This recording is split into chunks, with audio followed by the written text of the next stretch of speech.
200 kilometre এলাকায় নেই কাঁটাতারের বেড়া। অনুপ্রবেশকারীদের বারবারন্তে অতিষ্ঠ গ্রামবাসীরা। ঘর বাড়ি জমিজমা কোনোটাই সুরক্ষিত ছিল না মুর্শিদাবাদের এই গ্রামে।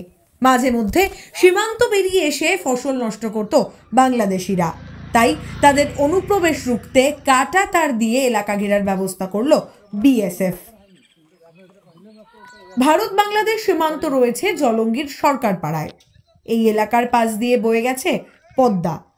নদীর জল শুকিয়ে গেলেই অনুপ্রবেশকারীদের দৌরাত্ম্য বাড়ে এলাকায়। তাই কাঁটাতার দিয়ে খোলা সীমান্ত ঘেরার ব্যবস্থা নেয় ভারত সরকার। বাংলাদেশ সীমান্তবর্তী এলাকা হয়, এখানে সেন্ট্রাল গভর্নমেন্টের পক্ষ থেকে রাস্তা এবং ফেন্সিং কাঁটাতারের ব্যবস্থা গ্রহণ করা হয়েছে। খুব দ্রুত সেই নির্মাণ কাজ শুরু হবে। এখানে গ্রাম পঞ্চায়েতের একটা রাস্তার সঙ্গে সিপিডব্লিউডির একটা রাস্তা সংক্রান্ত সমস্যা দীর্ঘদিন ধরে চলছিল। গ্রাম পঞ্চায়েত সেই রাস্তাটি গ্রাম পঞ্চায়েতের রাস্তা, সরকারপাড়া গ্রামের মানুষের চলাচলের রাস্তা, কিন্তু সিপিডব্লিউডি সেটা তাদের রাস্তা বলে দাবি করছিল। এটি গ্রাম পঞ্চায়েতের রাস্তা হিসেবেই চিহ্নিত হলো এবং সিদ্ধান্ত হলো সিপিডব্লিউডি যে জায়গা এখানে মার্কিং হলো, সেই সিপিডব্লিউডির জায়গা দিয়ে, সেন্ট্রাল গভর্নমেন্টের জায়গা দিয়ে আগামী দিনে ঢালাই রাস্তা এবং কাঁটাতার নির্মাণ হবে। যদিও চাষিদের অভিযোগ, বাংলাদেশিরা ভারতীয় চাষিদের ফসল কেটে নিয়ে চলে যায়।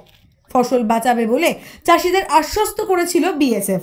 তাই কৃষি জমির প্রায় কয়েক কিলোমিটারের উপর বসছে এই কাঁটাতার। রবিবার জমির মাপজোক করতে এসেছিলেন জলঙ্গি বিএলআরও। বিএসএফ এর জওয়ানরাও সঙ্গে ছিলেন। তাদের উপস্থিতিতেই কাঁটাতার বসানোর প্রাথমিক কাজ শুরু হয়েছে। মুর্শিদাবাদ থেকে মামিনুল ইসলামের রিপোর্ট, দাওয়াল।